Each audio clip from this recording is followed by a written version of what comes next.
3 tahun yang lalu ketika ada rapat internal di sebuah lembaga negara yang saya hadir, saya membuat kesimpulan yang dipublikasi di dalam media sosial Bosman beberapa hari setelahnya. Dengan terang-terangan Bosman mengatakan untuk aplikasi layanan transportasi, maka Grab adalah pemenangnya. Gojek akan beralih ke payment system, yaitu fokus ke GoPay-nya. Inilah informasi di tahun 2017, jauh sebelum semua terjadi seperti sekarang ini. Pertengahan tahun 2020 kemarin, di masa COVID yang membuat work from home di wilayah kota besar, Bosman meluncurkan gosip bahwa Facebook bukan media sosial nomor 1 di tahun 2025. Bahkan bisa hanya setengah pengguna aktifnya dibandingkan sekarang. Dan pemenangnya nanti adalah TikTok. Di November 2020, Elon Musk oleh Bosman dikatakan akan menjadi orang kaya nomor 1 di dunia. Dan sebaiknya invest di usaha Elon Musk yang miliki atau dia kelola. Semua ini hanya prediksi bisnis yang bisa dibaca dari tren. Kalahnya Trump mengecewakan saya. Tapi memang politik banyak unsur di dalam menganalisa,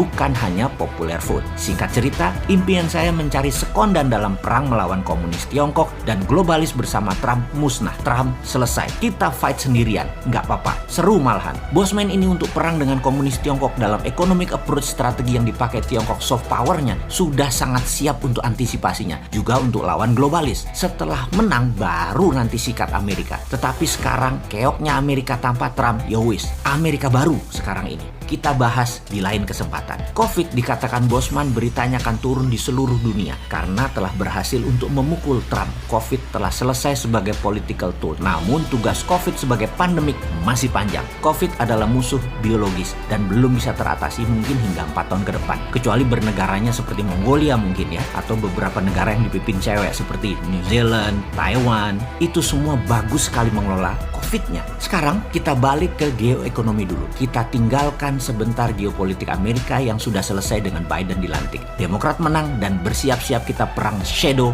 versi baru. Kita diskusi tentang matinya Facebook juga WA, bagian dari kerajaan Mark Zuckerberg. Namun bukan membuat Mark jadi miskin. Dia menurut saya akan seperti GoPay, fokus di financial inklusi. Libra, mata uang digitalnya, itu akan dia fokuskan karena pasti akan menguntungkan 10 kali lebih banyak untungnya dari Facebook dan WA jika dijumlahkan. Jadi kita yang biasa mengiklankan menggunakan Facebook Ads, IG Ads, nanti siap-siap jadi garing, siap-siap sepi dan boros. Tidak efektif, tidak seefektif dulu dibandingkan kita mengiklan di YouTube dan TikTok. Juga akan hidup kembali Google Ads dengan SEO versi barunya, Search Engine Optimizer-nya. Kesimpulan, kalau dalam 3 tahun yang lalu si Sontoloyo ini mengatakan bahwa dalam tingkat ASEAN, Grab is the winner dalam aplikasi transportasi, kemudian Gojek geser ke GoPay sebagai MVP atau most valuable produk mereka, bukan online transportation lagi, dan GoPay the winner di e-money. Maka sekarang iklan berbayar, tempat pebisnis beriklan akan dimenangkan oleh TikTok dan YouTube, mengalahkan FB Ads dan IG Ads. Mark Zuckerberg pasti akan mempivot bisnis FB ke Libra dengan segera,